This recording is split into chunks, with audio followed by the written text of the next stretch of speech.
Hi guys, my name's Emma and let's talk spooky stuff. Hi.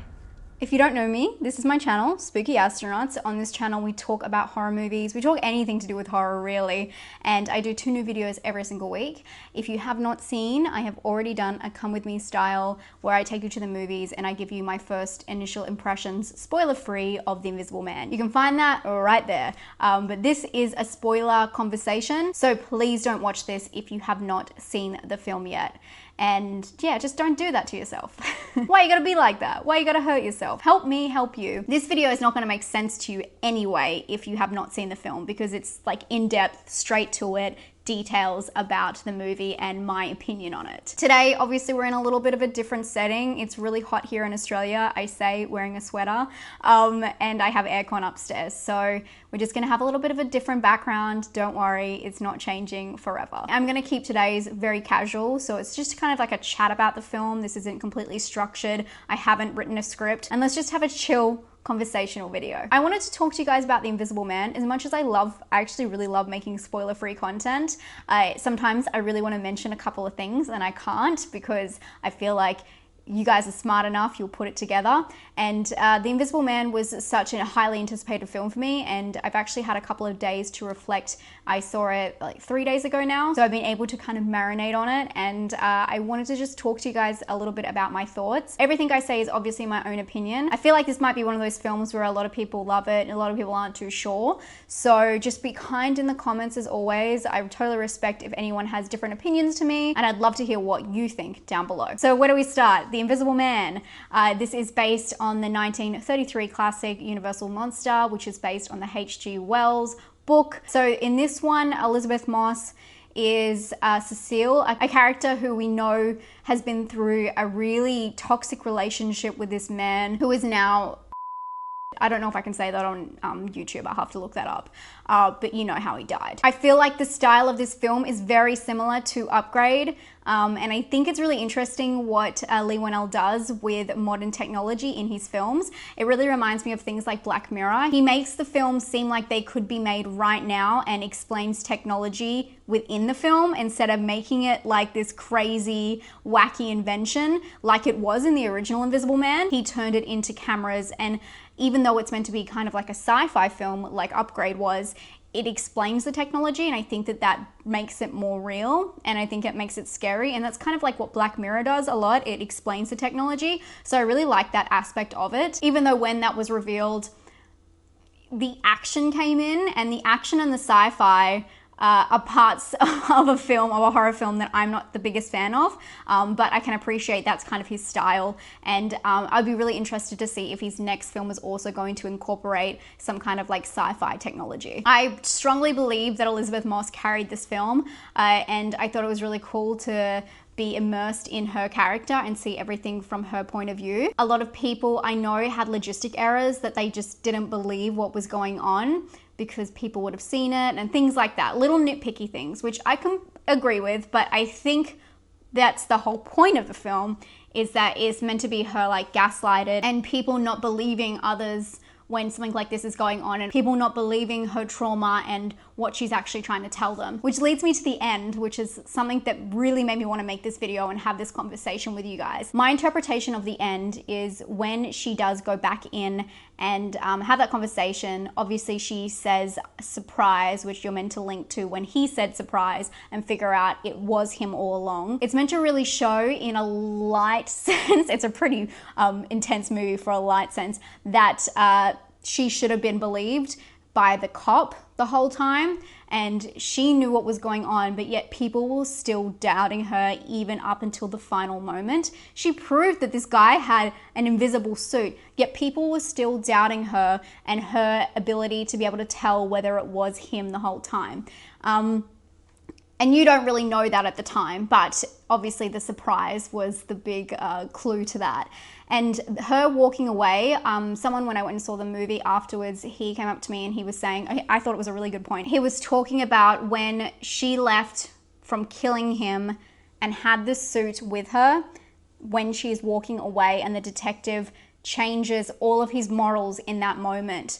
when he sees her and realizes that she did kill him, and she kind of admits it. She says, isn't that what it looked like, you know? And he, you know, clocks the suit and realizes. I understand that this viewer said that it missed a beat when it should have registered, and he should have had that internal moment where he's really processing his morals with the situation, the personal situation at hand. I do agree with that, and I think it could have been more powerful if there was a beat, but I'm not sure if I felt like the cop was just so done with the situation and all of the personal connection he had to it, or if he finally realized that was the only way she could become free. For me, The Invisible Man says everything in the title. Think about it, The Invisible Man. It is about people who get away with certain things because no one believes the victims. And I know this is going to come on really strong, but I truly do believe that this is the message within the film. And again, I don't know if I'm taking it personally. There's so many different details within the film, like the Doberman, whose name is Zeus, and he has that barking collar on. It was another way for this man to control somebody, and that is the reason it was a Doberman. Doberman are actually seen as, you know, really aggressive breeds. I don't agree with that, but they are seen as aggressive breeds. And throughout this film, this dog is whimpering. To make such an aggressive dog have this reaction is showing his sense of control. Obviously, the whole brother situation and controlling him, but this is the whole issue. We just needed to believe her from the start, but we just couldn't because it just didn't seem real. And I'm so glad that you've realized so early and saw something, you know, from the moment you see him standing on the blanket, you realized she was seeing what she thought she was, because it is that inner turmoil that you feel, and it's a great lesson for everybody. Questioning what someone is actually going through compared to what you think they're going through. I watched It Follows recently for Does This Offend You with Nightmare Maven, and we both were discussing how It Follows is all about, you know, hidden trauma and invisible trauma, and I felt like that was this film. If you know someone who's ever been victimized in this kind of way, man or woman, and they have this something on their back that's following them or after them. And in The Invisible Man, it's such an interesting way to make that trauma invisible and show that no matter where you go, it is following you, and you'd always feel the effects of trauma. And I really felt that watching that film recently, and the connection. Obviously in this one, they give you solid evidence as to the fact that he is actually there. And you know that that's why she finally ultimately has to kill him, because she cannot sleep at night knowing that he exists, which is very powerful. And I feel like when you strip all that back, it makes so much more sense. But I do feel like it was, you know, dulled down a little bit. I'm not saying dumbed, dulled. It was muted. And I feel like this is pretty controversial for me to say, because I don't really talk about this kind of stuff. When Black Christmas came out, everyone's triggered. I was so scared to talk about that film. Being a female, having a horror channel, you have no idea, like, unless you are a female who has a horror channel, it is a lot. I was really scared when that movie came out, and it produced a lot of people with really negative opinions. It was a way for people to voice those opinions, and instead of brushing it off as like a sexist film, be really angry about it, where a lot of females, us who love horror, have to deal with it all the time. Because not only is it, you know, such a stereotype to have like the single white female, you know, the boiling bunnies and all that kind of stuff in thriller movies, which I love, and I love stalker films, don't get me wrong, but it's also such a stereotype to have the dumb woman in a movie pull out the boobs because it's an 80s flick, and that's just the kind of thing. I'm not against these things, don't get me wrong. I do think that, you know, I don't mind seeing some tits in a film, that does not bother me, but I think that it is very one way. And I think when a film comes out like Black Christmas that's like full force, like so much that it ruins the message, I didn't like the film. Let's be clear. Although I agreed with what the message was trying to do, it was too full force. So although it's like really hurtful to kind of see the message dulled down for this film, I understood why, because I just don't think horror fans are ready for it. And that's super awkward and awful. What horror does the best is it takes traumatic experiences and mental illnesses and just awful things that happens to us and puts a metaphor on them, and then turns it into a big scary monster that's after us. And if that is not The Invisible Man, it's literally someone who has terrorized her and done unspeakable things to her that we still don't know.